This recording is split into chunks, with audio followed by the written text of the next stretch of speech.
You are listening to Ruffled Feathers right here at Two Birds on a Bat. We're coming to you from the Patio Studios. This show is brought to you by Adams Smokehouse, the best barbecue in St. Louis, and Patterson Tire and Service, a whole lot more than a tire store.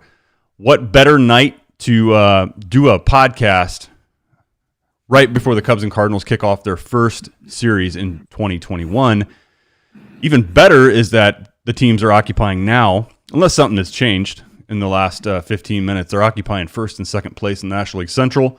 The Cubs' first visit to St. Louis since 2019. And joining me tonight on Ruffled Feathers will be my other crew from the Team Rivals podcast. And of course, many of you know who have listened to both of them.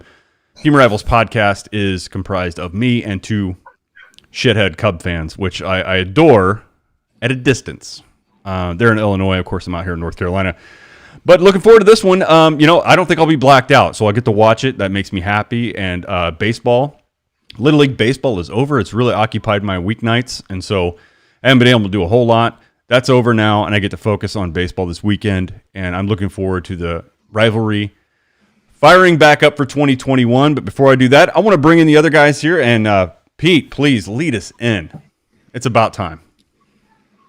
Good evening, Cubs and Cardinals fans. It's Thursday, May 20th. This is the Team of Rivals podcast, proud members of the Gateway City Sports Network. And I tell you, gentlemen, we've got a boatload tonight to cover. I mean, one, I'm back. I know you guys have missed me. By the way, I missed the game or the podcast last week. The boy went 3 for 3 and got the game ball. I like that one. So Little League may be over in North Carolina, but it's not done here in Illinois. We've only hit the halfway point. But beyond that, as Ron alluded to, the Cubs are 3 games back of the Cardinals heading into their first weekend series of the year. Old man LaRussa is out screaming at the clouds and the kids on his lawn. And for those of you who are Star Wars fans, oh yeah, we got a lot to talk about. So fair warning for the baseball fans, because it's not just going to be limited to the Bad Batch tonight. This one could go long. So with me tonight. No, I'm not even going to get to who's with me tonight, because first I have to remind you that you can follow us online at teamrivalspodcast.com, on Instagram and Facebook at Team Rivals Podcast, and on Twitter at Team Rivals Pod. For those of you who are watching us live, welcome. And don't forget to hit the like and subscribe buttons, and be sure to ring that bell on YouTube so that you receive notifications anytime we post new content. And now, joining me tonight, our permanent occasional guest host, Elliot Dewey. Beach 2 with Punch, Elliot. And number 48 in the 2020 edition of the Top Cards on Twitter, Ron Nuttall. Boys. Hey, Pete, we did miss you last week. And also, thank you for reminding everybody where they can find us. And for those of you Ruffled Feathers fans, don't be alarmed about the Star Wars talk or something like that later on. That is not going to be in this episode. None of you want to hear that, I trust. But you can find us at Two Birds on a Bat. Just go to twobirdsonabat.com. Click subscribe to that podcast. Takes only about 30 seconds. And best of all, it's absolutely free. We're located on Twitter at Birds on a Bat Show. Find us on Facebook. Just search Two Birds on a Bat. Like that page. Share it with lowly baseball fans who just root for absolute crap teams. They need all the help they can get. They need some fun. Find us on Instagram at Two Birds on a Bat Show. You can also find us on lightupmediagroup.fm, home of Yo Radio, a streaming platform for your mobile device. Download it for free today. It's got a bunch of good content on it. You guys will not be disappointed. Yes, Pete, we did miss you last week. Elliot and I, we held up as best we could. My wife called in and joined us. My wife called in and joined us for like show. Yeah. I did enjoy it. And I have to ask you, Ron, did you really have to start off this show by trolling Elle by reminding her that she roots for crap baseball teams? Come on. When did I do that?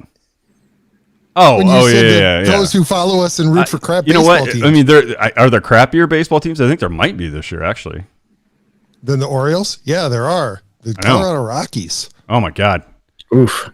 Imagine owning one of those. Well, we're not here to talk about that shit show. We're here to talk about the 2 shit shows at the opposite ends of I-55. That's right. Yep. So, Cubs back over 500 again. 3 games in back of the Cardinals, starting the series.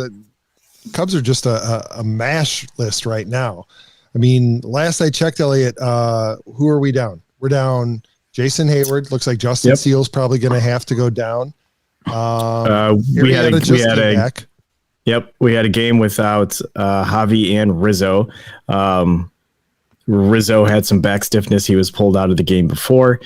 And then Javi was nursing a sore leg. Wasn't quite sure where that ended up happening. And then, the big one, obviously, for defense-wise, Jason Hayward. Yep.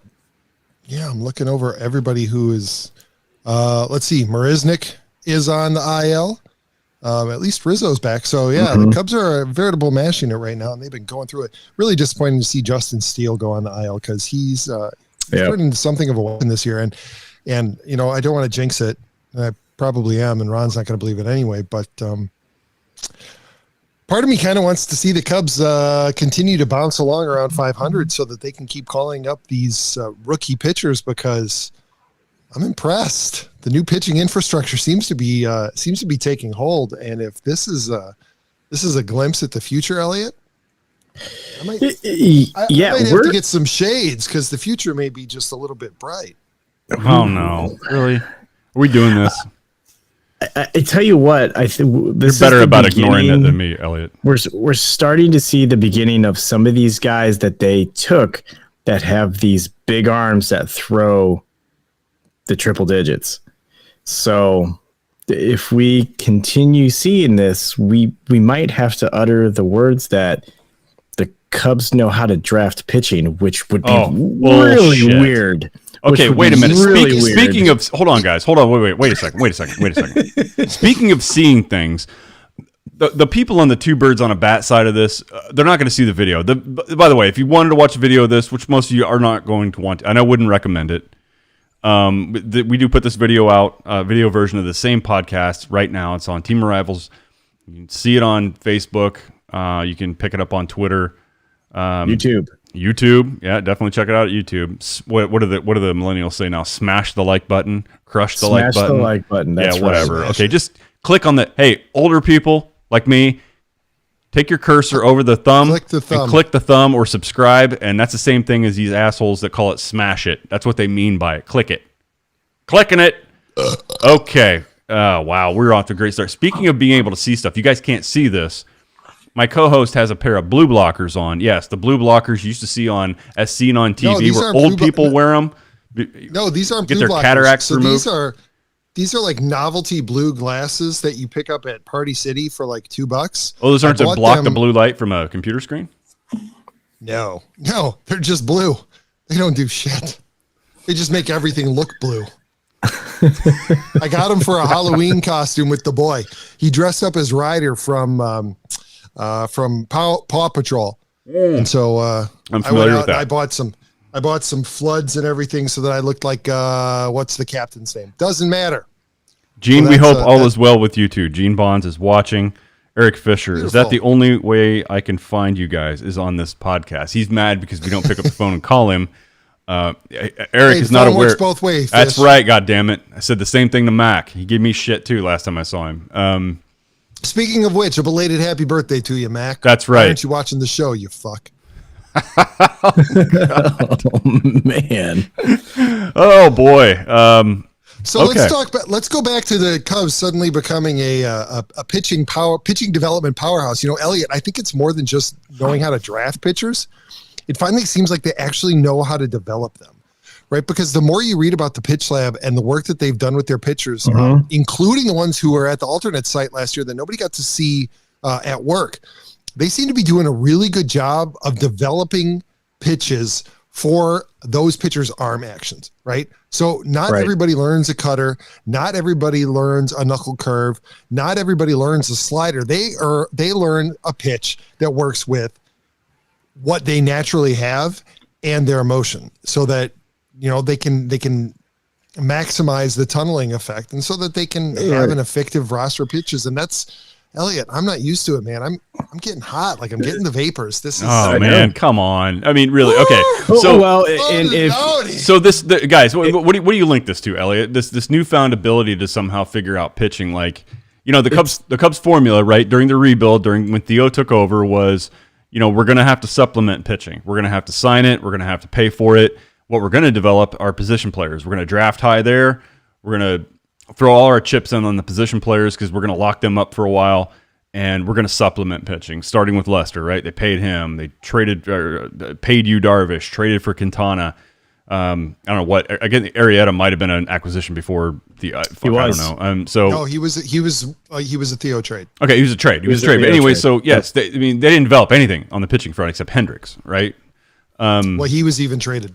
Oh, he was a trade. They got him in the Dempster trade. Yeah. Okay. So there you go. I mean, the Cubs have historically, with the exception of like Kerry Wood, Mark Pryor, that's because they drafted high and they decided to throw it in on pitchers. They've historically sucked at developing pitchers. Carlos Marmol, head case Zambrano. Yeah, evidently they had to put some focus on the psychological department to evaluate some of these guys because Zambrano he's still and thicker coolers. Is he? My question is, the ultimate question tonight is: has Carlos Zambrano killed a human being yet? Because if there was one candidate at a time I thought was going to, it would have been Carlos Zambrano. Not that we're aware of. Not that we know of. That's the caveat. All he does is kill the Astros in Milwaukee. And I think one of the things that we saw even this week was the appearance of Tommy Nance, where they were saying that his slider has more RPMs, is like in the top 3 of sliders in MLB in just his first appearance. So, I mean, that thing has some wicked movement on it. So, and that's all due to him being in the pitching lab most of the last 2 years because he's fought some injuries the last 4 years, I think they were saying. Yeah. Well, these pitching labs are popping up everywhere throughout baseball. I think the Cardinals actually caught on to it a little bit late. I'm not sure when they started theirs, but it wasn't like they weren't on the forefront. Like for that brief period of time, I guess earlier in the last decade, they were somewhat amongst the top probably 2 or 3 teams as far as using analytics and employing that kind of thing. And they got behind at some point. And so I think their pitching lab got up and running, I think later than other teams, which is just, again, it's a game of catch up. These guys can have all the movement and spin rate and everything they want. And I think the ability to control it seems to be a problem throughout the league, especially with these young guys. You know, you can have all the movement you want, but can you control where it's going to go? That seems to be the issue. And, you know, Ron, to get back to what you had just mentioned or what you had prompted Elliot with, I think it's a combination of things. I know. That's why I'm jumping in.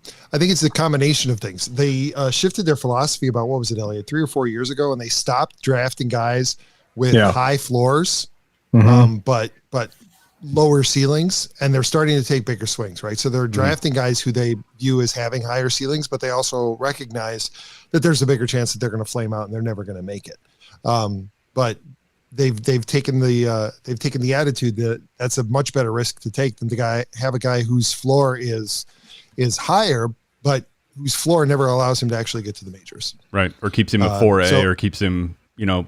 Exactly. He's done after his arbitration years are over, and he gets a small deal to play in Kansas City and never amounts to anything after that. Yeah, you're right, Pete. I mean, we see that time and time again where, the Cardinals for the longest time were rarely did they draft. I mean, and I know somebody out there is going to say, no, they drafted Shelby Miller and they drafted this guy out of high school. But they didn't do that a lot. More times than not, they would draft that college pitcher, I think, to the point you're making. And very, very rarely do you run into somebody that has that ace-like ability, that has that, is going to be Cy Young candidate or somebody with just completely nasty stuff. It's more of a controlled pitcher that, can maybe limit damage.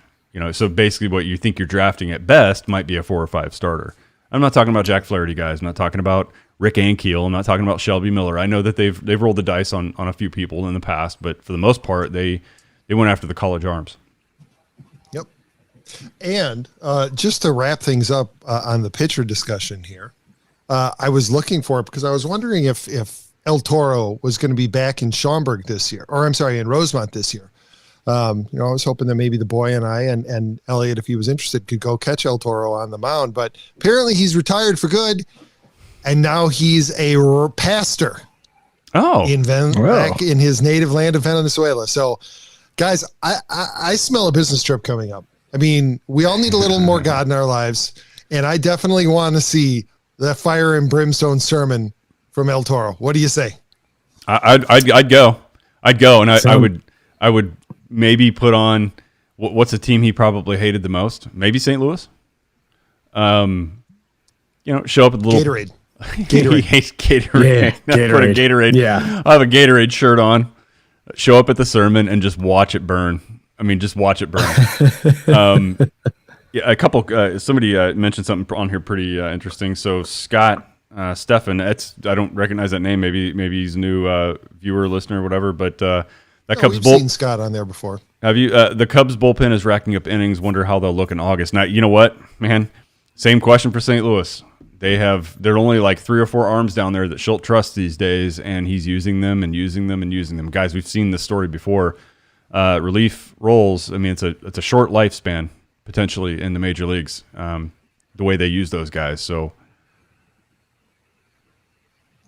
welcome to the club, man. We've been dealing with this shit for a long time. I feel like this year we've seen the starters not get the 6 as often as they probably should. Are we surprised this year? They're getting yanked. But they're still pitching, 85, 95, 100 pitches, but they're not making it out of the fifth inning, right? Fifth inning. Yeah, it's I know. Same story here. We've got we had a couple key injuries, right, to the staff, but so I realized that you had like Ponce de Leon and Gant's been given an opportunity, and he's done well. I think he's done his best he could with that opportunity. But still, you look up and these guys are like on 60, 70 pitches by the end of the third inning. You're like, holy shit, man! They're not going to make it to 6. We're going to have to get into that bullpen again early. Right. Bullpen's going to have to pitch 4 innings at a minimum, and that's not sustainable. We all know this. Speaking of bullpen, how you feel about going into the weekend knowing that your rotation facing the Cubs is going to be Martinez, Michaelis, and Wainwright? Well, how you feeling about the bullpen? Not great. Thankfully, there was an off day today for them, and there was an off day on Monday. And then we played them. Thankfully, God gave us the Pirates on Tuesday and Wednesday. So you got to rest half your roster. That's right. Yeah. Half of them didn't even have to come to the ballpark. Blow them out. Yeah, not great. Martinez, you don't quite know. Look, I can't say his year has been awful, but you hear that he was scratched from a start or came out when they were out in the West Coast, and then he was found on a golf course. It was an ankle injury, but yet he was golfing. I mean, look, that's just hearsay. I don't know if that's true or not, but if it's true, it's like, well, no shit. I mean, that's Carlos Martinez. We've been dealing with this stuff forever. I don't quite know what to expect from him. I mean, you could get a great outing where he could go 7 innings, give up maybe 1 run or none, or you got a guy who cruises through innings 1 and 2 and then just completely implodes in inning 3, and you've got your bullpen out there 2 and 2/3, into the game. So, or 2.2 innings into the game, you've got the relievers already coming in, and you're already expensing him on the first game. No idea what we're going to get out of Michaelis. Like, he has not pitched since 2019, guys. No idea what I'm going to get from him on Saturday. And then you got Wainwright on Sunday, and he'll bring it like he always does. But he's not a surefire thing either. But I tell you what, though, at his age, pitching the way he is right now, I wrote him off a couple years ago. I mean, internally, I'm like, I just don't think he has it anymore. He was trying to invent pitches every inning just to get through them. But he's looked fairly good. So. I think we'll get a solid outing from Wainwright. Not saying it's going to be a win, but the other two, man, I don't know. Flip a coin. I mean, based on what you see so far this year, the one thing you can probably count on from Wainwright and Martinez is innings. Because they're both averaging about 6 innings a start, so there is at least that. But if the Cubs are able to get to him, yeah. But that's true. That's true of any starting pitcher, right? It's true. It's true league wide. League wide at this point for people not named Max Scherzer or Jacob deGrom. And by the way, Jacob deGrom tonight was facing the Palm Beach Cardinals. They're low A on a little bit of a rehab start, throwing 102 miles an hour. Like, Pete, we saw this back in the day. We saw Kerry Wood with that rehab start in Peoria. Remember when Peoria was still a Cubs affiliate? That was disgusting. It was funny because you saw major league hecklers at a minor league game, and it was just not fair to whatever Michigan team that was that couldn't touch him. I think one guy accidentally got a hit, and he was just scared throwing the bat out. Please carry on. Yes, we've seen that before, Pete. Well, and you know what? Since we're talking about pitching, I think it would be not the best move on our part as a baseball podcast to not recognize that we just had back-to-back no-hitters on consecutive days. The first time that's happened since 1968, boys. It's been a while. So that's impressive. Now, it's not nearly as impressive as what I think it was in the 90s when was it Dave Stewart and Fernando Valenzuela threw no-hitters on the same day? Right. But I remember that. You know, because everybody's swinging for the fences and doesn't really care about actually speaking making contact. You bring up an interesting name. Could you ever imagine as a batter staring at somebody more frightening than Dave Stewart's stare into home plate? Do you guys remember that? I mean, he looked like he was going to kill you. And he was so menacing, just his look, even as a kid, even just watching it on TV or seeing it on a baseball card. Like, he was such a menacing pitcher. And his voice did not match the look. It was like Mike Tyson's voice, right? Like, I don't know what you, Ron, you've dug in against a pitcher. What would be more menacing for you? Seeing Dave Stewart staring at you like that, or seeing Fernando Valenzuela not looking at where he's throwing the goddamn ball? Eyes rolling back in his head as he's in his windup. Yeah, I don't know. Well, yeah. Maybe he's a hitter. You can't actually see his eyes rolling back in the head like he's possessed. But you can see his head's not pointed at the plate. Well, here's this. Honestly, Pete, I'm not joking. The pitcher I would not want to face the most would no shit be Mitch Williams, because he wasn't even looking in the stadium when he was winding up. And he was effectively wild, and that's what worked for him in 1989. I mean, you just had no idea if it was going to be it was either going to be a strike right down the middle in the high 90s, or it was going to be like who knows where. It might have been a pitch out, not trying to throw a pitch out. And it wasn't just that you didn't know where it was going. Mitch didn't know where it was going. Like, catcher didn't know where it was going. Yeah. I swear to God, the umpires were definitely Leslie Nielsen when Mitch Williams was on the plate. You know, it was like, yeah, strike. Yeah, I mean, should I call that or not? That was was it hittable? Was the bat able to touch it? Then it had to be a strike. I tell you, and those were the pitchers. I mean, in my very amateur novice career. The ones that were effectively wild, where you had to go up there not just guessing what they were going to throw, because it wasn't about what they were going to throw. It's about where the hell is this thing going to end up. Those were the hardest guys for me to hit. So I totally get it. While for a few years there, Mitch Williams had it going on all the way to the Phillies. They rode him all the way to the World Series until he met Joe Carter in 1990, 92 or 93, when he hit that walk-off. Yep. But that's because Mitch accidentally threw one right over the heart of the plate. He didn't mean to. Wasn't his fault. Like those are, especially when it comes to closers, aren't those seem to be the guys who really are the most effective and the most intimidating are the ones, right? Who Mariano Rivera being the obvious exception. Yeah, I mean, you think about it, right? Aroldis Chapman, well, even Williams, right. Rob Aroldis Dibble, Chapman, there Carlos you go. Marmol, yep. Right? Those guys who you don't want to dig in on them because you don't know if it's going to end up in your ear. And that's not a purpose pitch. It's just they don't know where it's going. Yeah, and Trevor Hoffman just, in his career developed a lights-out changeup that people just couldn't make solid contact with, and he made his bread and butter off this. So he wasn't like one of those wild, like unpredictable guys. But yeah, I mean, you know what? You see those guys, they're successful for a short run, right? And then people start to figure it out, and they lay off, and you find, if we just be patient here, this guy's going to put us on base or he's going to stick one of my ribs. But either way, we're going to get on base. We're going to get to him in the ninth inning. So they're fun to watch, though. Aroldis Chapman actually seems to be the exception to that rule, because and I think his career is being prolonged by the fact that nobody cares about striking out anymore. You know, because if Tony Gwynn could single-handedly have ended Aroldis Chapman's career if he was still playing, because he would just single him to death. If you just had, but nobody cares about doing that. No, if you just had like 5% of the players throughout the league had that kind of approach or mentality or that ability, they would end guys like that, because, you're not worried about, porn swing every time. I mean, Well, and thankfully, the Cubs have one of those guys that doesn't care on their team in Nico Horner. The guy is just gonna. All he does is hit singles and doubles. Yeah, I think I know why you're laughing.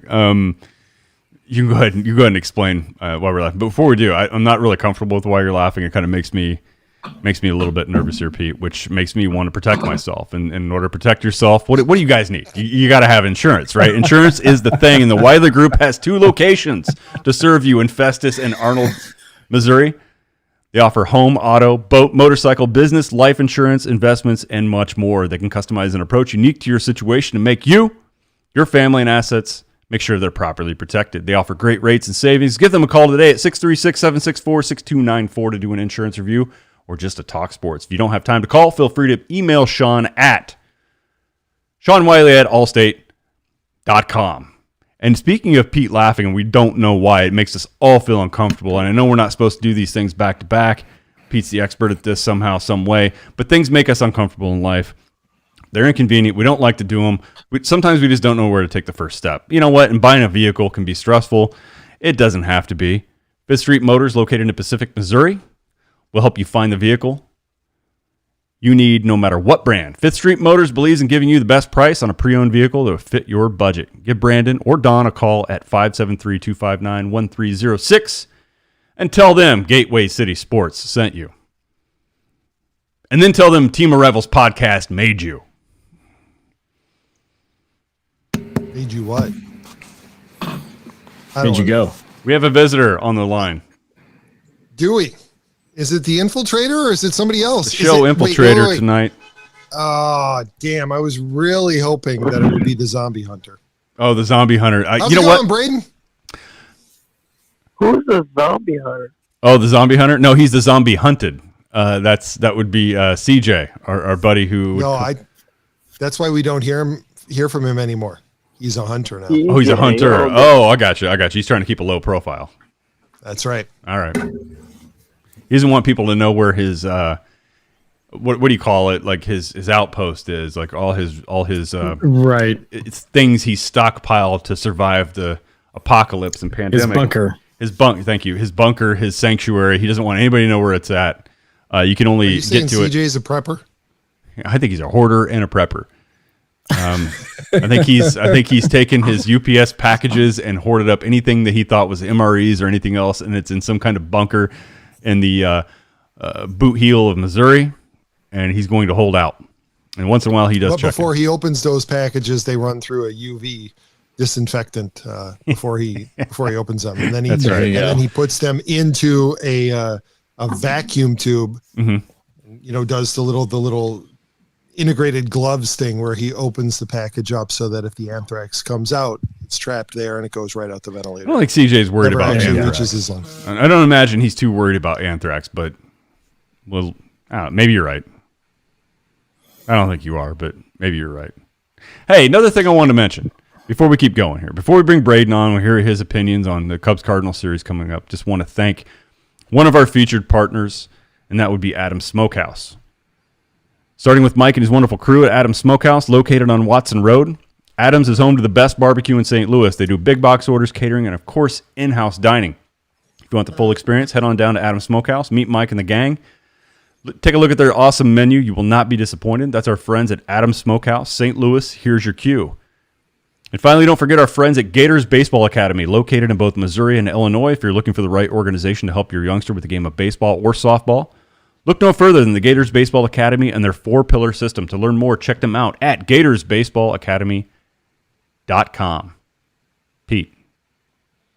Ron, I love the dramatic pause before the .com.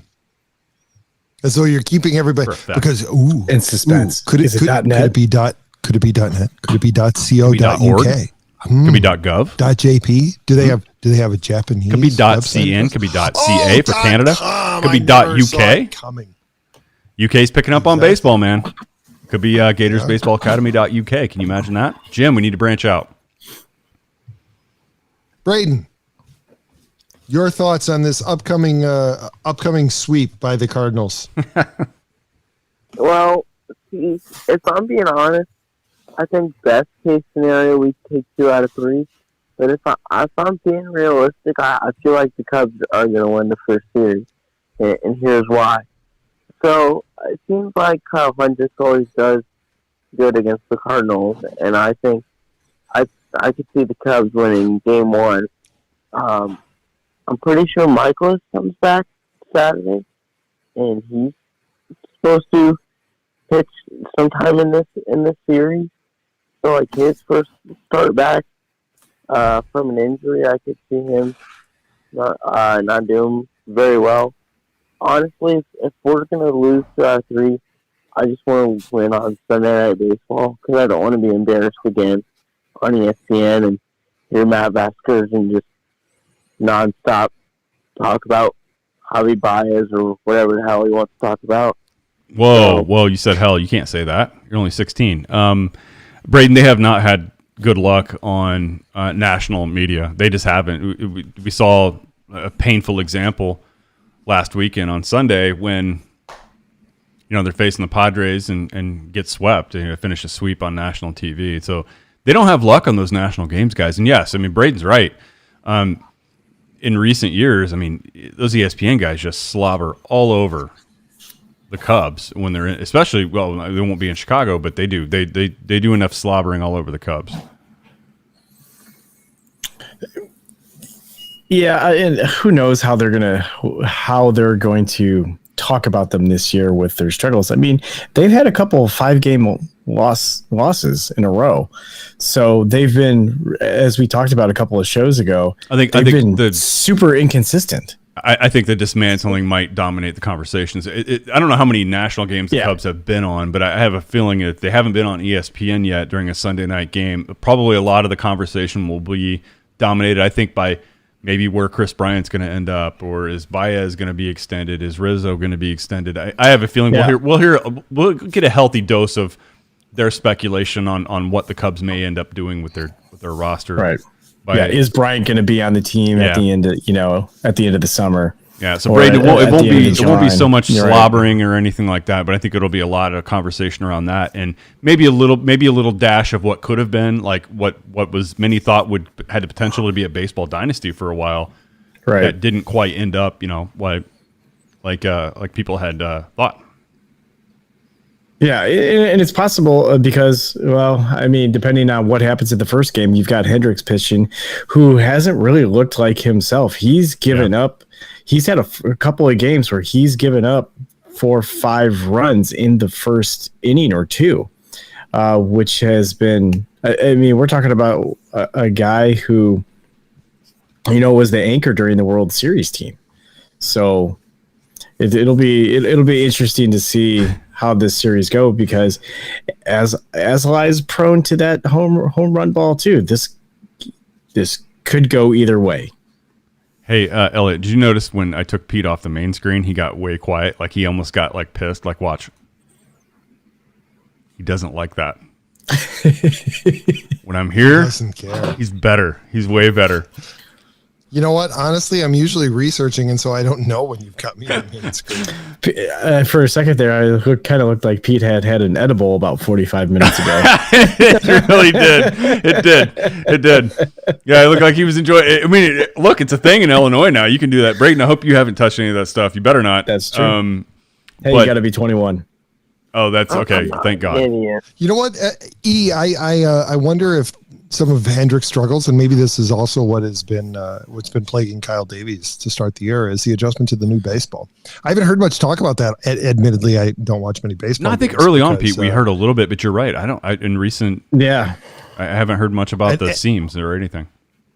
Yeah, and I wonder if that is affecting, if that's affecting the guys like Davies and Hendricks, who have, when you don't have premium velocity, you have a little less margin for error. And if you can't rush it up there in the upper 90s, then you better damn well be able to locate it wherever you want it to go. And when you can't, because you're not as comfortable with the ball as you had been in previous years, that adjustment period is probably taking a little longer than they would like. So yeah, maybe. But are you guys? Let me ask you this: since you have Hendricks even struggling with command a little bit more than he usually does, and by the way, Hendricks' struggle with command is like not comparable to other guys that struggle with command, right? Like when he struggles with command, he's 2 or 3 inches off.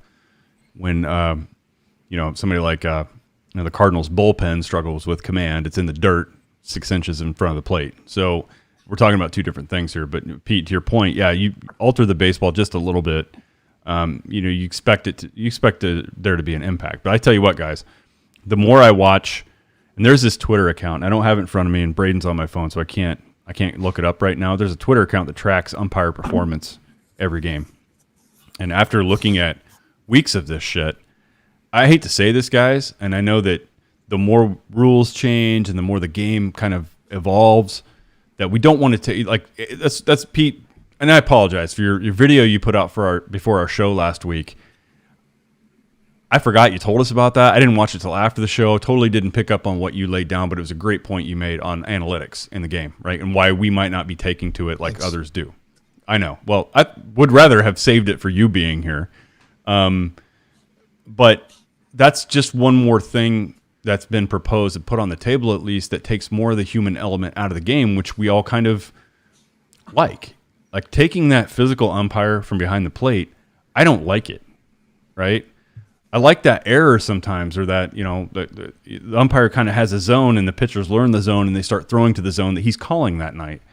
But what I've seen this year, and maybe it's just there's more exposure or more analysis on it, I tell you what, guys, I'm warming up to the goddamn laser beam automatic strike zone more than ever, because what I've seen this year has been absolute dog shit as far as balls and strikes being called consistently. Yeah. It's been terrible.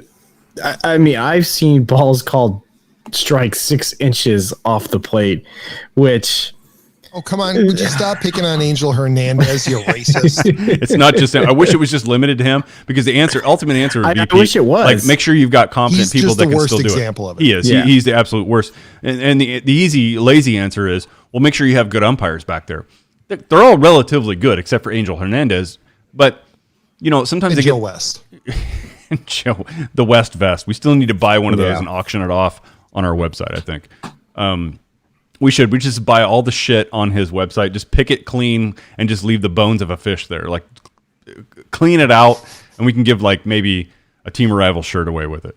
Nobody wants one, but we'll give one away. We'll give one away anyways. Yeah, that's right. And I definitely think we should buy his CDs and give those out as well. Maybe we can even get them autographed. Cowboy Joe. I tell you, it's funny that you guys brought up umpires, because we actually had, and Ron, I agree with you. There was something about, it was part of the bargain that you accepted that umpires were going to screw up. And it was a conversation we had with the boy at his baseball game tonight, because he was a little frustrated by the fact that the ump missed the call because the first, they're 8 years old, right? But the first baseman was blocking the base, and my son had to stop and go around him, and he was upset about it. And then and this had never happened to him before, so he didn't know it. The very next play, the ball got hit towards him as he was running towards second base and hit him on the foot. He was called out. So he was upset. Like, why was I out when I got hit by the ball running to second base, but the first baseman standing in my way? And we had to explain to him, what? Sometimes umpires miss calls. Mm-hmm. Think about it. He's got to watch that whole Especially game. In Little League, there's like one out there. Two and maybe. He's 14 years old. Yeah. Yeah, right. Right. So he's going to miss calls. But yeah, it was something that you came to accept. But I agree with you, Ron. I think more and more as the strike zone. And I was talking with somebody the other day about this at work. And he's not a fan of moving the mound back and all the changes. He's more of the, hey, as a hitter, you just got to adjust mindset. But, the one thing that I want to see is just standardize the zone. Right. I think that's probably got to be the toughest thing for a hitter to adjust to is tonight I got to swing at low strikes, because I know that this guy always calls low strikes and he doesn't have a high zone. And tomorrow I got to know, or maybe I'm going to be facing a narrow zone, but that it's really But Pete, tall. that's not the problem though. If you know an umpire calls low strikes, you go into that game and everybody knows it. And it's when they're inconsistent. It's when they call them sometimes and not others. Right. That's where the problem starts developing. So true.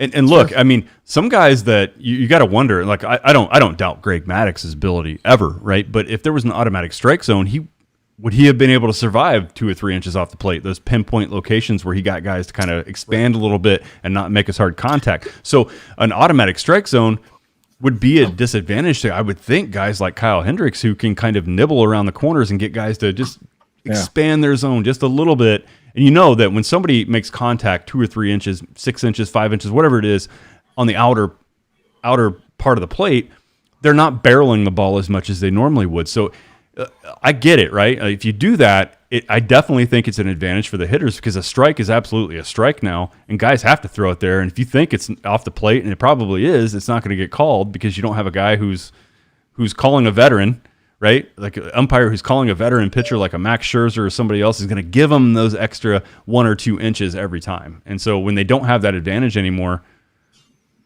look, if we want to improve pace of play, action in the game, all that stuff, strikeouts are way up.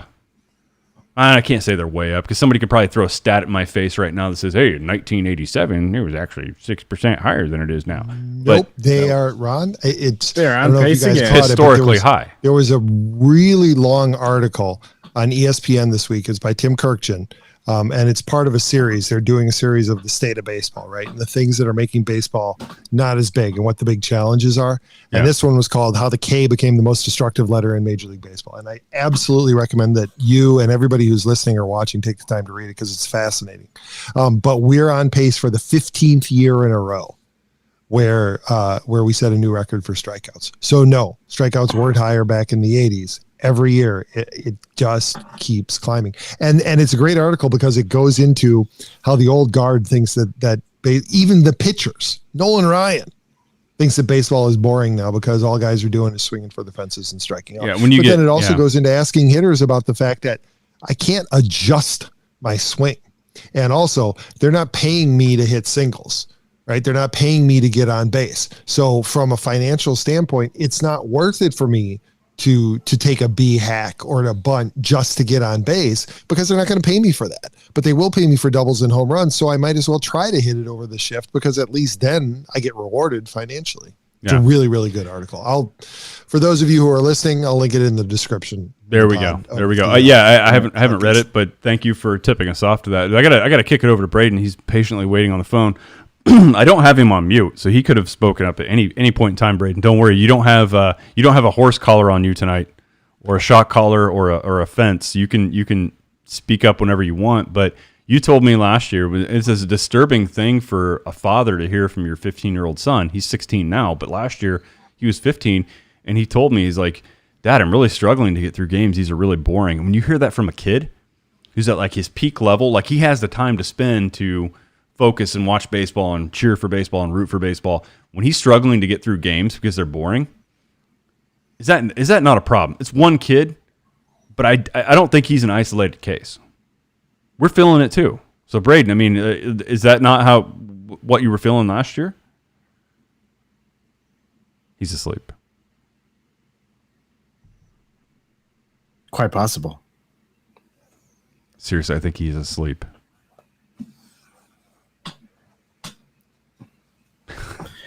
Okay. So we talk quietly the rest of the episode. We don't want to wake him up. Okay, well, that's a first. I'm going to leave the volume open here in case he wakes up. Hopefully he doesn't like fart in his sleep or something really loud and we all hear it. But yeah, Pete, sorry for not picking up that conversation, but I think it's a fascinating one. I would rather have you here for it, to be honest with you, that the human element is important to this game. The more automatic you make stuff, yes, I think we risk making it more mechanical. Like, look, when we get psychologically profiled, none of us like that because we're like, you think you know me and everything about me, and we kind of don't like that. We like some sense of unpredictability, independent decision, independent thought that you can't see that's coming. All of us like to kind of have some element of that. And when things get too analytical and too scientific, to me, it's like, what do we read? What books sell the most, guys? Fiction or nonfiction? Like fiction as far as a good story, or nonfiction as far as a scientific book about fossils? Like, what do you think people are most interested in general? I'm not talking about just educated people. I'm talking about everybody. Like, everybody loves a good story. Everybody loves a good comedy or a romance or anything like that. And some of us, once in a while, yeah, I'm guilty of it. I watch the history. I miss the History Channel when they used to cover Egyptology and archaeology. Love that shit. Don't like Pawn Stars. But you know what? I think more people like Pawn Stars than like shows about the pyramids, which is why they show Pawn Stars now instead of shows about the pyramids. So I'm in the minority on this one. But I think people like good stories better. And when you start taking human element out of it and you make it more mechanical, it does make this thing more boring, because it's like going to science class, guys, than going to the movies. And I don't know, Pete, if I could wrap up what you were saying, just a statement, it's that. It's either going to science class or going to see a flick on the weekend when you make it more mechanical.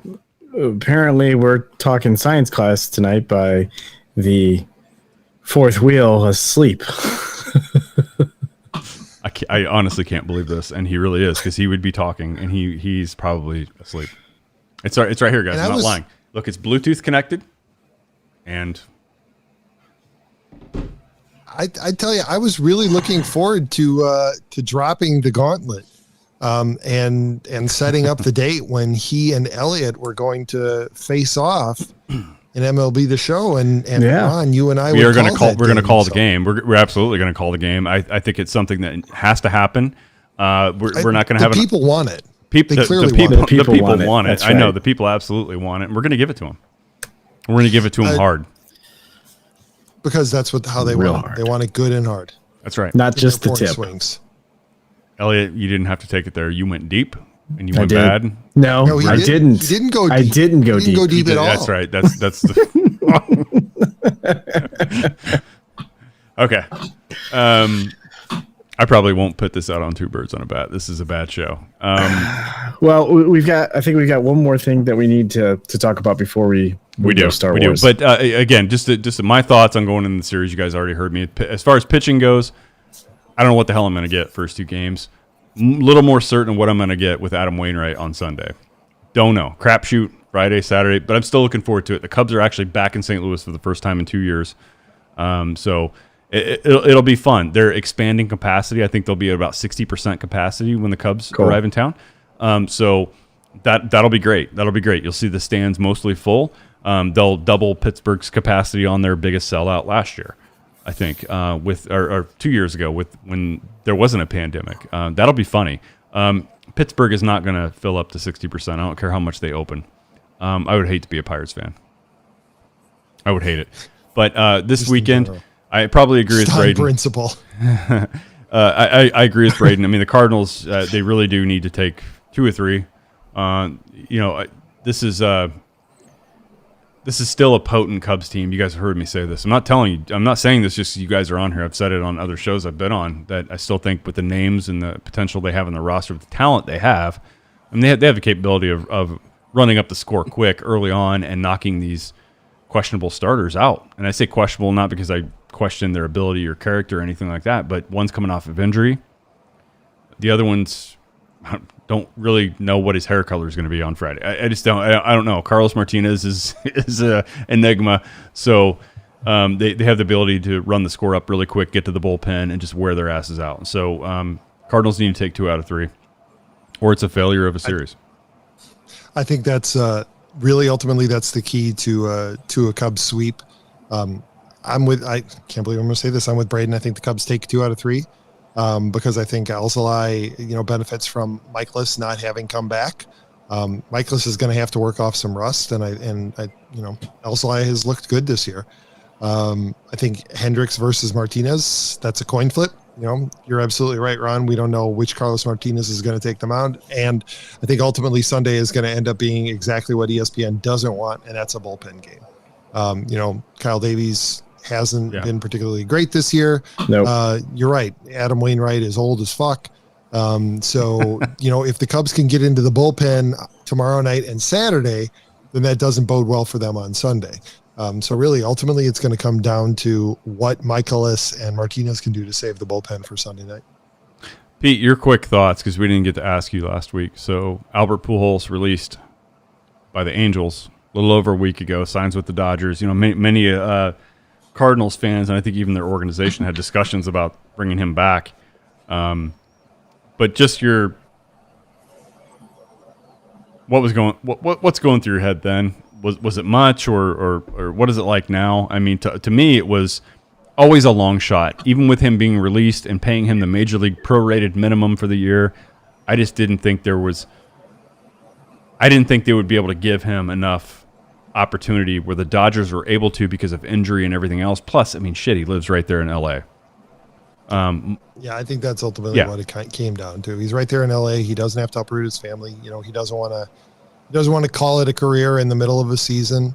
And obviously this was really before the major injury with Seager. It was like the day before, I think. Yeah. But he's not gonna fill Corey Seager's shoes. So that's not anything. It's Albert's along for the ride just to get one more ring and then right off into the sunset. They're not expecting anything from him, and I don't think he's expecting to contribute anything. Well, probably not till the end of the year, but in the near term, they do have opportunities to give him playing time because they have some key injuries on the team. So, I mean, he can get some regular at-bats for the next several weeks and get his playing time in, continue his pursuit of 700 home runs.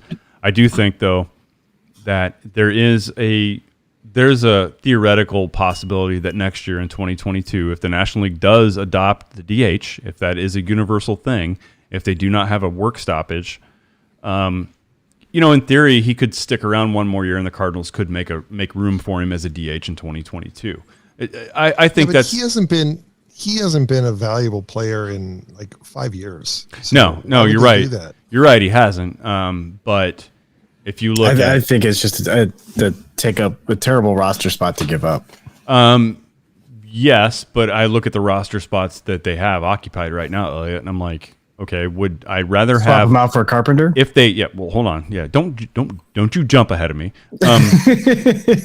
If they had the DH right now, and I believe this, guys, I really do. If they had the DH this year, if it was active right now, I think he would have been in St. Louis. I think they would have easily sent one of the younger guys down.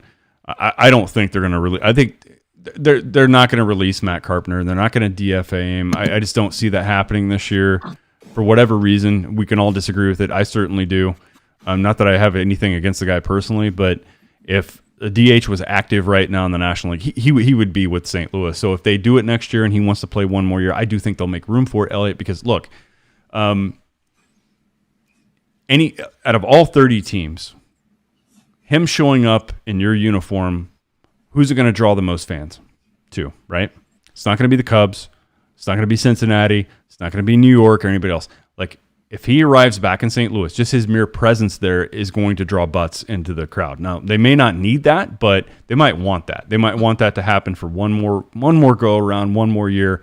It's not like they have some hot bat that, look, if they had people in the system that they were desperate to get up and give an opportunity, then Matt Carpenter wouldn't be on the goddamn roster, but he is. So they don't have that down there right now. They can write off a year to afford to bring him back just for one more run, just for one more thing where it might be Yachty's last year. Hell, it might be Wainwright's last year, next year. I mean, they both could retire after this year and everybody be fine with that. But I just have this feeling that I think they'll want to go one more, they'll try to give it one more pass.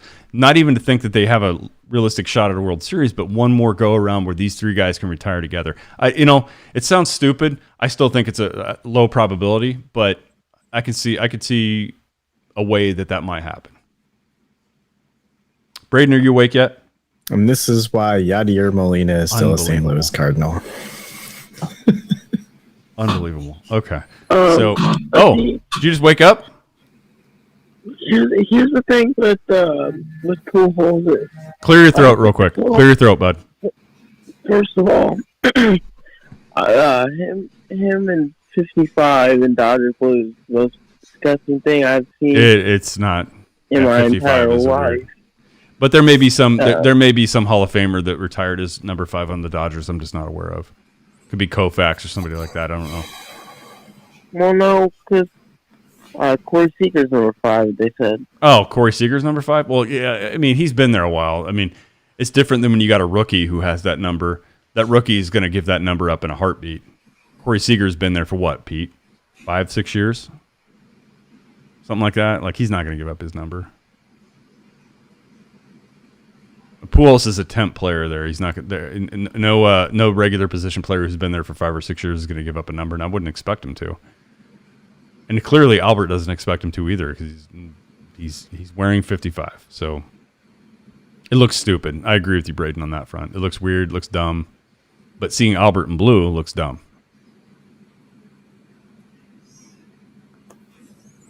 Fall asleep again? He just woke up for that comment. Like literally, he's still awake. You just asked Pete for something. I thought you were waiting on the. Oh no. I mean, I was asking Pete for seeing a guy you've always known wearing number 5 all of a sudden wearing 55 in blue. It's like, the hell world are we living in? Are we living in the underverse here? What's going on? No, it's terrible. Honestly, Poole said he was open to come back for a limited bench role, and to have a mentor role to retire with the Cardinals. Mm-hmm. But I don't know what happened with him not being in sync, because maybe it's just me wanting him to be a Cardinal, but I can't imagine him being like, no, I don't want to be with the Cardinals because. Well, I don't think it's that at all. I don't think it's that at all. I just think that they didn't have enough at bats to give him. I mean, Paul Goldschmidt is a force at first base. You're not going to say, hey, we actually weren't going to give Paul Goldschmidt a day off at first base once a week. Like they don't give him that. It's like once every 2 weeks, once a month at best, right? The guy plays like 154 games a year. Like, you're really going to say, hey, Albert, we got 8 starts for you this year. You want to sign, you want to spend your last year potentially coming over here and getting very minimal opportunities. I don't think that would be appealing to him. And I don't think the Cardinals are willing to give him any more than that. To their credit, right? Like they weren't going to say, hey, look, we're going to open up avenues for you to get more at bats. You're not going to get 700 home runs this year. And if they thought he could get 7 home, he's 33 shy of this. I mean, a lot of teams would open up an alley for him, but a lot of people don't think he's going to do it. So, what has he averaged the last 3 years in homers per year? I'm not going to look it up. I mean, he's still got some pop in the bat. Elliott's probably in the 20s, but he's not going to get enough at bats to be able to do that. No, he won't.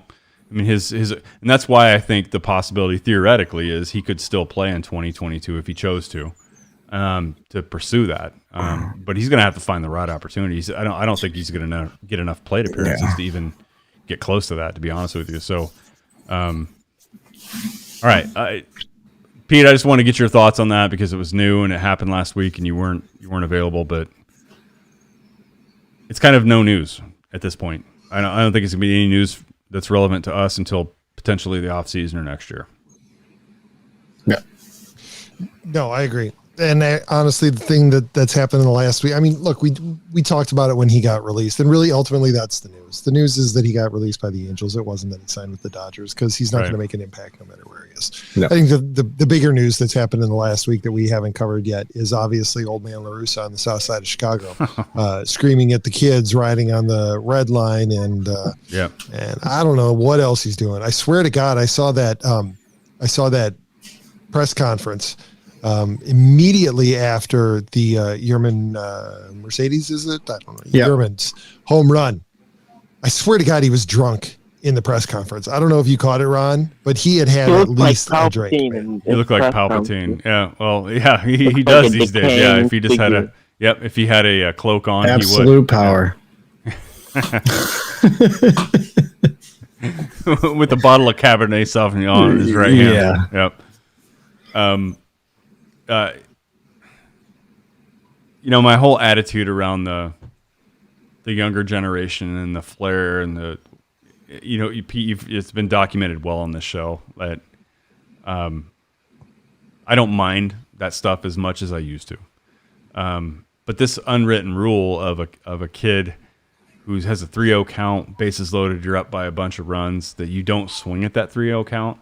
Like I'm kind of I feel today, right now, that I'm not going to give up an at bat. I'm not going to give up an at bat. Not only that, but throw a better pitch, guys. No, the Mariner or the Twins. The Twins gave up as soon as they put a position player out there to pitch. End of story. And they've put him out there multiple times. This isn't his first appearance. Right. So the Mariners have nothing to freaking complain about because anytime you see a position player out there pitching, these guys are trying to they've conceded the game at this point. When you throw a position player out there, you're kind of saying, hey, look, you got us. Sometimes you get got and you get beat. Right. And the reaction should be the reaction between that pitcher and that hitter. And really ultimately it's between that pitcher and that hitter. The reaction should be exactly what happened between Anthony Rizzo and Freddie Freeman.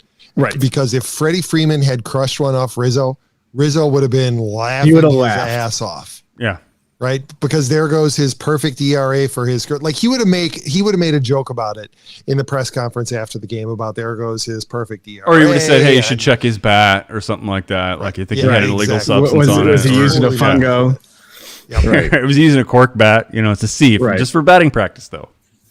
Yeah. I really wish it was lighter on that, but that's Tony, man. That's the Tony that we knew in St. Louis. He's managing hard, playing hard for all nine, and that's just how he is. And he wants to see the game played the right way. And if you're up by a bunch of runs, you don't steal, which I agree with that one, right? If somebody steals a base, if a rookie steals a base when you're up by 9 runs, yeah, absolutely, you should put your foot in their ass. Like you just don't do that. But when the bases are loaded, chances are not only that. Well, and here's the one thing where I don't have a problem with what LaRussa said is his explanation why he was unhappy was because they gave him a sign to take. And he ignored it. Yeah. And he either missed the sign or he ignored the sign. Yeah. So from that standpoint, yes, I absolutely get it. Yeah, I do too. Yeah. Yeah, absolutely. But then he threw him under the bus. Right. Then he threw him under the bus. The discipline should come from the he missed or ignored the sign. It shouldn't come from the he swung at a 3-0 pitch on a missed count. And then even worse, defending the next day, the throwing behind him was absolutely ridiculous. Well, first of all, I really don't think and that's something I look at the Twins organization. Like, look, you had a position player out there throwing these 46 mile an hour, whatever the hell it was. Right. He's a rookie. If he missed a sign, whatever, or if he ignored it, bigger issue. But throwing him at him at that point, I'm like, you had a position player out there. Come on. Even after his teammates defended him. Yeah. Going against, I mean, he's going to lose. Right, Elliot, you brought up the point. Faith in the team. Like Lance Lynn stuck up for the player, and Lance Lynn's a Cardinal, former Cardinal, mostly under Matheny, but he was there a little bit under LaRussa. So those guys are kind of one and the same. Right. All business, kind of hardcore guys, but you got somebody like Lance Lynn even defending the player. I mean, you have to do that. And that's what the team captains should do. That's what the veterans should do. You should defend your guys, discipline them when they're out of line. You have to look no farther if you're a Cardinals fan than looking at Chris Carpenter. He would kick anybody's ass in the clubhouse that got out of line. There are former players that are still scared of him. I talked to Brad Thompson of 101 ESPN. He's on the Bally Sports broadcast these days, and all I have to do is mention Chris Carpenter, and he coils up. Like, he's still scared of him. So that's what sometimes those veterans provided in those clubhouses was, some order and sanity, and like, look, we're not going to show people up when we don't have to, and we're going to play the game the right way. And that's not saying it's a Cardinal way. It's just playing the game the right way with some sportsmanship. And so I get where Tony's coming from, but I think maybe. Maybe take the temperature of the room a little bit more. Times are a little bit different now. I'm not saying I like it all the time, but I understand it more than I had before. Yep. All right. What do you say, Ron? Do we let the baseball fans go and then we can really celebrate? Yeah, let's do that. Let's take a 2-minute. We're going to take a 2-minute break here in the show. We're going to talk a little bit about another subject matter, which hardcore baseball fans who are from communist countries don't like, and that would be Star Wars. If you don't like it, you're probably from a communist country or weren't allowed to watch it. We're at odds on that one with you. So if you don't like that kind of thing, now's the time to check out. But before you do check out, we want you to know that if you did enjoy this episode, don't forget to subscribe. And if you want to help spread the word, please give a 5-star review and tell your friends to subscribe. Remember, we're available on Facebook, YouTube, Apple Podcasts, Spotify, and wherever else you listen to podcasts. Also, be sure to check out the other Gateway City Sports Network podcasts, including the Derek King Sports Show every Wednesday at 9 a.m. on Facebook Live, 2 for 3 with Moose Michaels, and Turn in 2 with Dylan Dinger and Tito Rivera. Send us an email at the show at teamarivalspodcast.com. You can find Elliot on Twitter at TOR_Elliot. And when you tweet him on Twitter, he doesn't come with the sound effects, although we're working on that. Yeah. And you can find Ron on Twitter at TRR_Ron75. And Elliot, he can't hear it. But Elliot, I know you don't go back and listen to these shows, but that mute button is like a gong. It really is, isn't it, Pete? It's like a gong. Oh, my God, yeah. Dude. It is. It's a gong that goes off every time. Pete and I had those same mics, and we didn't know it either until we listened to it in post, and we're like, Jesus Christ. I need to get a board so I can just do it on the board. Yeah, let's spend another $600. That's right. So we have $1,800 worth of boards, and all of us forget to hit the record button every time. You know he would be the worst. We'd both look at Elliot. We both went out to record, and Elliot would be like, "What? You didn't hit record, did you?" And he'd be like, "Nope." I don't know how to. No, he'd know how to. He just wouldn't be thinking about it. There'd be a bag of chips sitting over it. Like, nope. Right. I got home at 8:40. I just didn't see it. I tell you, boys, before we let everybody go, I just want to tell you, I read an exciting article today just before we jumped on, and it's the dawn of a new era for the Team Rivals podcast. Oh, really? Because Twitter is reopening their verification process, so I am making it my mission to get us a blue check mark. Who says that? We are going to get a blue check mark by the end of this summer. We're not going to get a blue check mark, man. There's no way. We are going to get a blue check mark. We're going to have to pay money just to get record it, put it in your soundboard, Ron. We're playing it back. We're getting a blue check mark. We're going to have to pay like buku, like bot followers just to get. Okay, fine. B-Man, you're awake, right? I think I heard you. Yeah, I'm awake. I heard him laugh at the blue check mark because he knows. Because he's probably already got one. He probably does. He's calling high school games. He's got he's verified at this point. All right, folks, we're going to take a quick break. Star Wars fans, stick around. The rest of you, go fuck yourself. Jesus Christ. All right, B, we'll be back. All right.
All right, welcome back, everyone. We're going to keep it short and sweet. This is the back half portion. Not even the back half. It's not going to be half. It's going to be about 10, 15 minutes tops, and we're going to have to scoot on because it's getting late. It's late in the night, and we're going to talk a little bit here about a subject matter we all love. If you're a baseball fan, you probably checked out already, and good riddance to you because we're going to talk about a subject matter we all love here deeply, and that's called Star Wars. Big news, but old news, evidently, as we've come to find that we were all excited following social media today that a figure in the Star Wars, let's call it Lucasfilm, and Star Wars, we thought had a major promotion that just broke, and then the news was just released. We found out different. To explain that a little bit better is our historian and our researcher, our in-house researcher, and that would be Pete, who looked this up for us, and he can explain it a lot better. Yeah, so in case you missed it, and I don't know how you did if you're a Star Wars fan, unless you're me, because I had no idea until Ron and Elliot mentioned it just before we jumped on. But apparently last summer, Lucasfilm, and this is according to Variety, Lucasfilm quietly promoted Dave Filoni to executive creative director for the entire studio, but the company didn't update its website with Filoni's new title until this week, which set everyone abuzz. Now, before we get too excited, guys, I'm going to bring it down even more. One, this happened a while ago, and we knew about that. But two, he's not the only one. There are two other executive creative directors listed on the company's leadership page. Doug Chang, who we're all obviously very familiar with, and then also John Knoll, who's executive creative director and senior visual effects supervisor at ILM. But Pete, but when it comes to Star Wars, there are two. It's Dave Filoni and it's Doug Chang. Yeah, so that's the news. Pete, here's the thing, and I can relate this to almost what I do for a living, right? So you've got three executive creative directors, and I can tell you they're all of their expertise are like this. It's just like kind of product manufacturing. It's that you've got Dave Filoni, who's like the customer-facing person who is in tune with what the user or the person or the fan wants. You have John Knoll, who's like an engineer, right? He is largely behind all the visual effects we saw in the prequels. Right. And you have Doug Chang, think of him as an industrial designer. He's thinking about shapes, touch points, experiences, visuals. And so you've got these three heads, but they all have very different expertise. Dave Filoni is the storyteller. Yep. Doug Chang is the industrial designer. He's kind of in charge of physically what you see. And then you have John Knoll, who's a visual effects, who's making the stuff happen. So while they all have the same title, Pete, there's really only one who's kind of like the creative storyteller, and that's Dave Filoni. Now, that's not taking anything away from the other two, because John Knoll actually came up with the idea for Rogue One. Like, he's the one who pitched that to Kathleen Kennedy. He wanted to do that, kind of like a spy movie. And so I that doesn't take anything away from his role, because I think he should have been that all along. He was there with Lucas, right there by his side, attached to the hip for years as he was doing the Clone Wars. So he understands Star Wars and what makes Star Wars work as good as anybody outside of George. Yeah, he's going to be the Kevin Feige of the MCU. He's going to put it all together.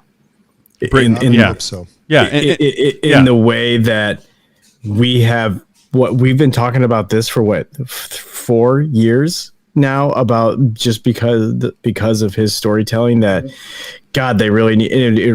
When Mandalorian came out, we were really like, okay, this guy has got that thing to tell a Star Wars story. And you know what? I was rewatching with my wife over the weekend some of the gallery from the Mandalorian after season 1, and it's still pretty obvious. And I kind of forgot how much that Jon Favreau really leaned in on Dave, and Dave was actually recommended. It was like, you got to have this guy with you too, and that was actually Kathleen Kennedy's recommendation to include Dave Filoni in that. So I don't want to, we got to give her credit where it's due, and the fact that she wanted him involved as much as he has been in the Mandalorian.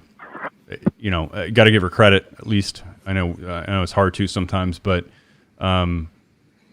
it works, and at least somebody like Jon Favreau understands the value of Dave Filoni. He knows what makes Star Wars work. Braden, you were there from the beginning. I took you to the first Clone Wars feature film before the whole series kicked off. So Dave's been behind this thing the whole time. Dave Filoni kind of made my childhood, honestly. Yeah, I mean, yeah, he grew up with that. Like we grew up with the original trilogy, Pete. I mean, he grew up in the Clone Wars when it was happening. He's 16 now, so he was there from the beginning and has a vivid memory, I think, of, what did I buy you, a Captain Rex figure right after that movie ended over at the Walmart across the street from the theater there? The one that you could take off the helmet and put it back on. Off, that's right. Had blonde hair. Yep. I tell you what, I've talked with some people that I work with, and they've been like, they're Star Wars fans, like, the movies and stuff like that. And once the season 7 final episodes came out, they're like, are they really that good? Did they really add that much to it? And I said, do yourself the favor, watch this series. I said, you can skip the movie. I said, you don't need to watch that, but just get through the first couple seasons and just watch how it starts morphing. And I'd have to say every single one of them have come back and are like, holy crap, it got great. And some of their like favorite episodes have been the ones that we've really enjoyed, with the brother and sister, the light and dark, and just the final seasons. And they're like, is there anything else that I can, watch? And I said, well, yeah, watch Rebels. And then you'll get more out of The Mandalorian, which they have watched. So these are the people that came and watched The Mandalorian and have wanted more, and have gone back to kind of get more context from some of these stories. So it's really cool to see people enjoy that content from Dave Filoni, and hopefully they'll just be as excited as we are.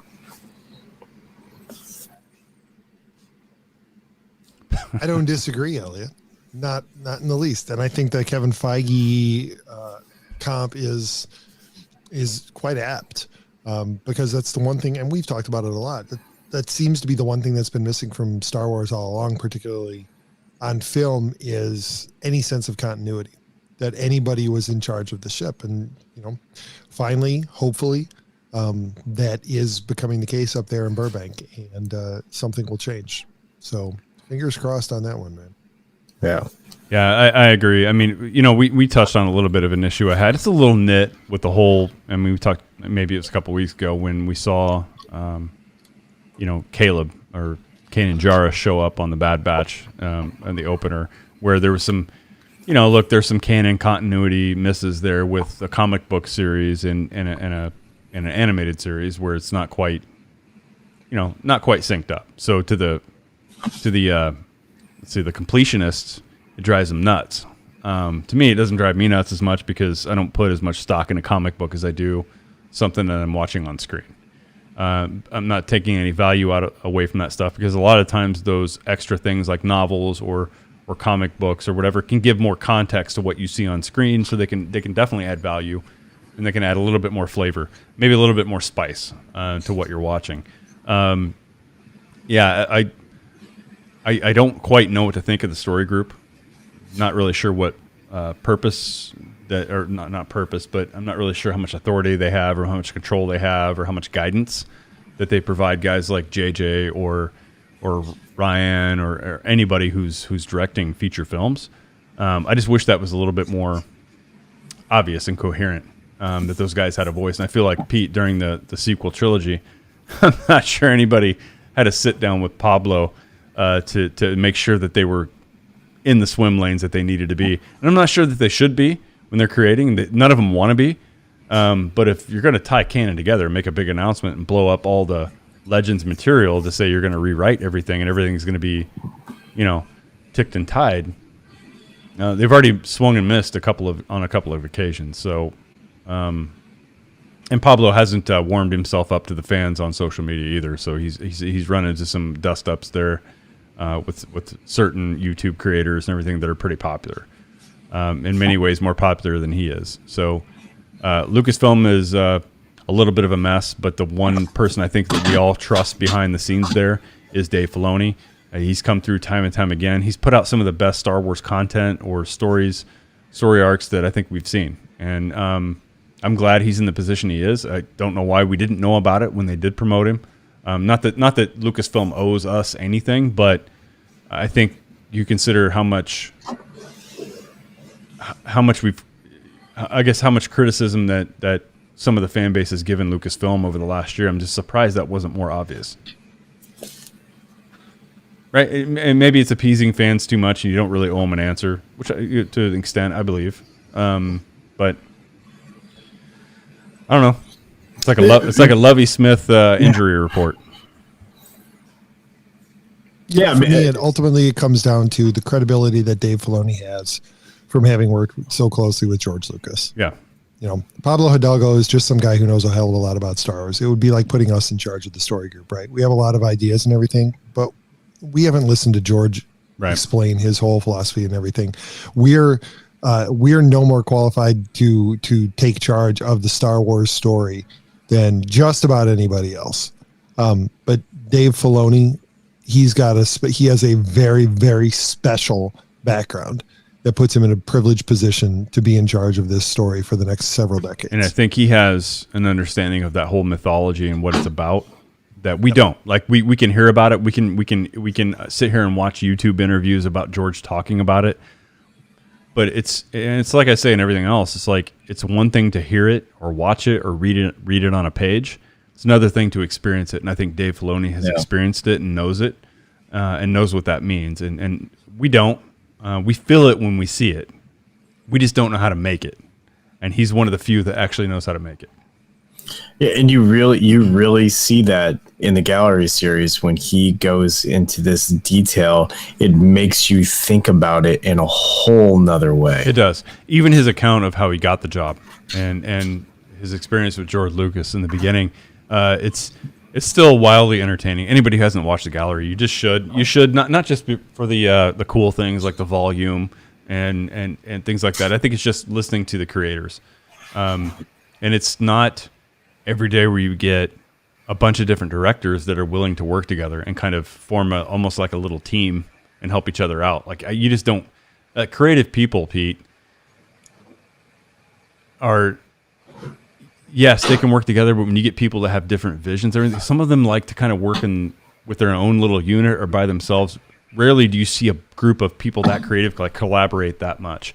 That's what's unique about The Mandalorian. That's what I think is unique about what I've seen. Clearly, we didn't see it in the sequel trilogy. We didn't see Ryan and JJ working hand in hand and helping each other out.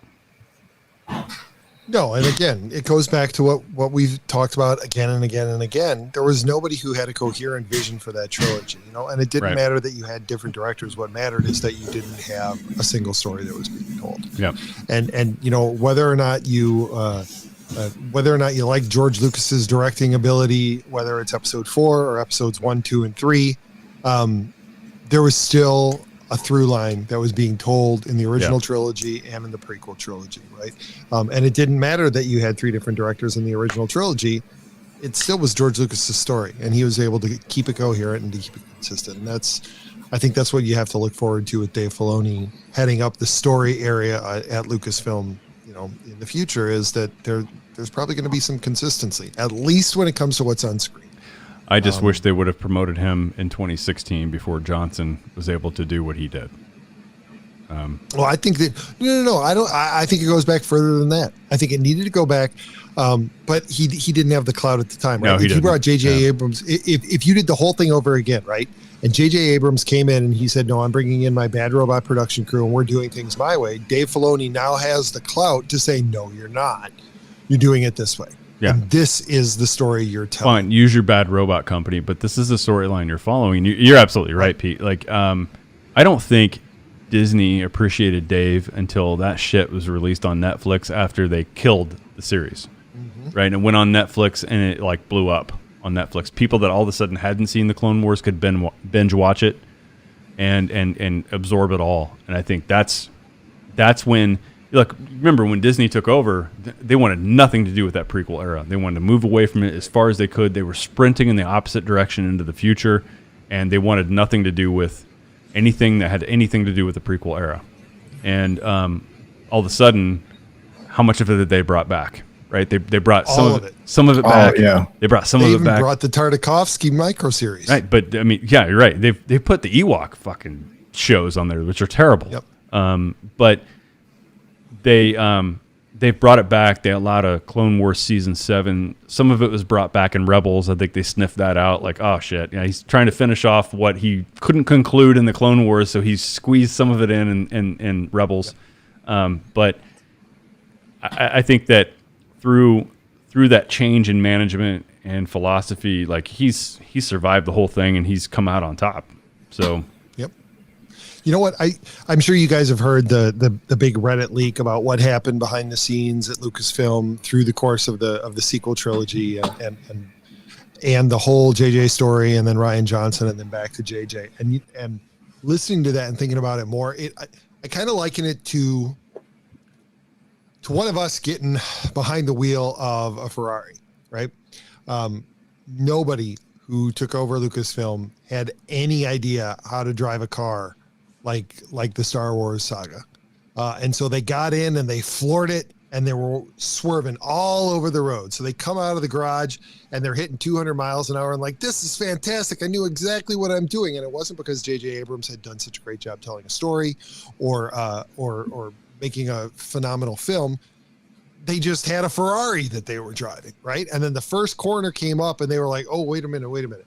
J.J. Abrams was too much of a maverick. He pushed against us too much. We want more control, so we're going to swing the steering wheel hard to the right. Except they didn't realize just how hard that Ferrari is going to steer because it's built like it's on rails. And so then you get Rian Johnson, who's a total company man and takes every direction that they give him and turns out a shit product. So then they swing it back to the left because they're like, oh, we got to get back in that other lane because that's where things were great.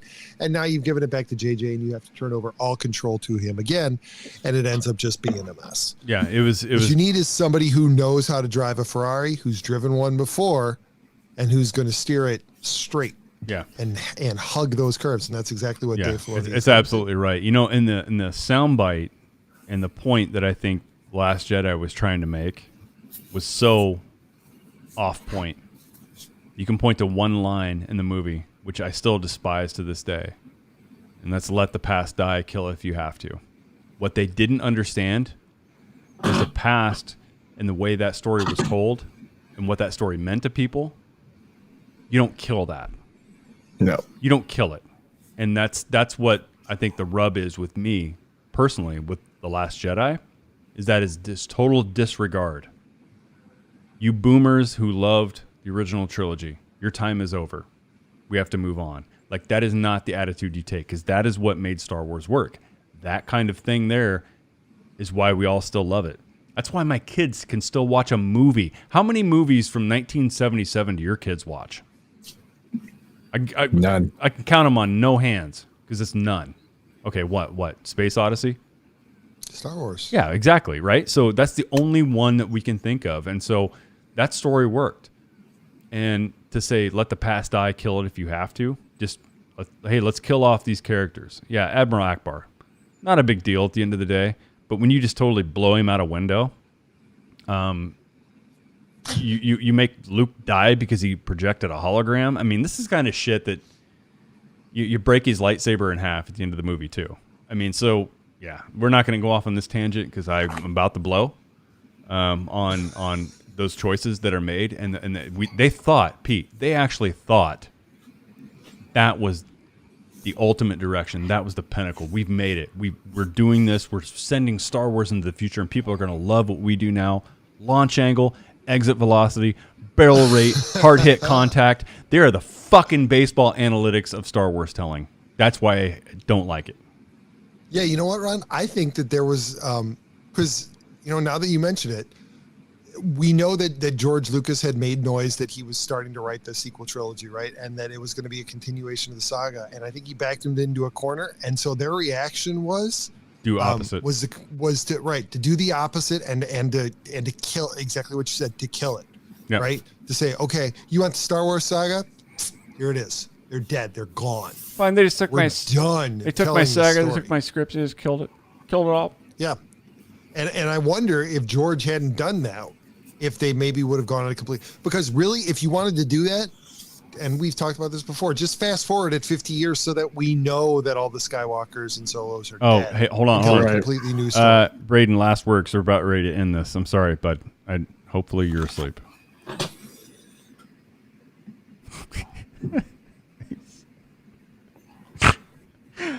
He has to be asleep by now. He's still on the phone. Yeah. What's up, motherfucker? That's a fresh and breath air. There we go. Yeah, we're playing with the soundboards. It's time to call it. Yeah, it's time to call it. Thanks for all of you who stuck around. We really do appreciate it. You can tell that Ron is getting tired because even though he had a monologue there, he hasn't switched the camera off of me. And I know I'm beautiful, but Ron, yeah, you need to give yourself and Elliot some screen time every once in a while. Thanks, everyone. Obviously, not much to say about episode 3 of The Bad Batch. It's just continuing to move the story forward. Hopefully, we'll have more to talk about after tomorrow morning's episode. Gentlemen, anything to add? Nope. No. Done. Beautiful. Have a great weekend, everyone. We love you. See you soon. Bye.